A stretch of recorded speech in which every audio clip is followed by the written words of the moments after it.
Donc, on va se créer ensemble une application React. Même si vous ne connaissez rien de React, il n'y a aucun problème. C'est juste pour vous montrer que ça fonctionne de la même manière. Donc, on retourne dans Tooling et Bundler. Ici, on fait clic droit, Open in Integrated Terminal. D'ailleurs, si vous avez plein de terminals ouverts, vous pouvez les fermer comme ça, les autres. Et on va ici taper vite. On était déjà dessus, donc on n'a pas besoin. On retourne dans Guide ici. Et on va refaire npm create vite at latest, comme ça. On peut fermer les autres onglets, et on revient juste là. Ok, donc je CTRL V ici.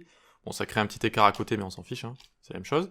J'appuie sur Entrée, et encore une fois, ça va me créer un dossier de départ. Donc ici, je vais appeler ça 3 points. Donc encore une fois, c'est une leçon, donc on peut appeler ça... on va appeler ça après acte, comme ça. Voilà. Donc là, c'est vraiment juste pour vous montrer, hein, c'est pas une leçon trop compliquée. Après Act, package name, on donne pas de nom de paquet. Là, on utilise quoi? React. Est-ce qu'on utilise TypeScript? Non. On va utiliser juste JavaScript.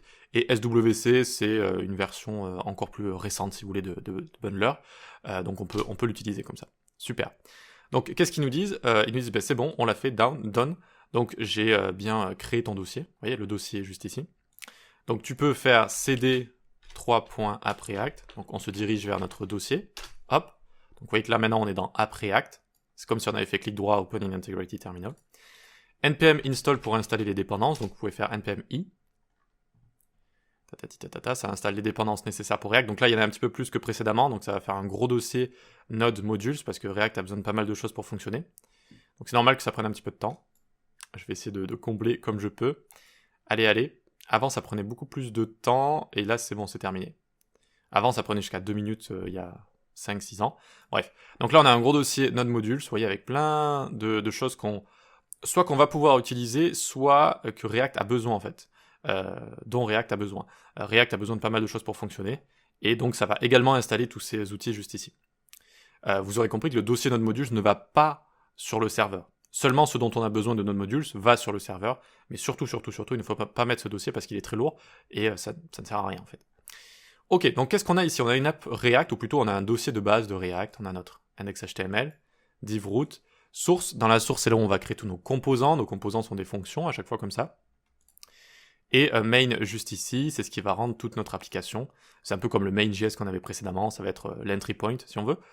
Et voilà, tout simplement. Donc maintenant, qu'est-ce que ça veut dire? Ça veut dire qu'on peut utiliser npm run dev, et là aussi on va pouvoir donc ouvrir un serveur local, npm run dev.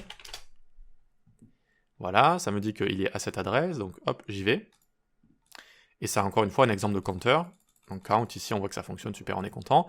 Et donc ça, qu'est-ce que c'est en train de montrer? C'est en train de montrer votre composant app juste ici. Alors, le composant app. Et donc si vous changez quelque chose... par exemple ici, vous verrez que ça va se changer là, également. Hello world.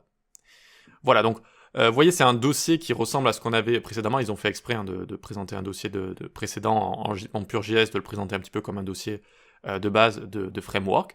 Et on va pouvoir utiliser un serveur local pour lire tout ça. Et on va pouvoir coder tous nos composants, etc. dans source. Et une fois qu'on a terminé, qu'est-ce qu'on fait? Eh bien, on fait un npm run build encore une fois. C'est présent dans les scripts ici, donc on a dev et build juste là.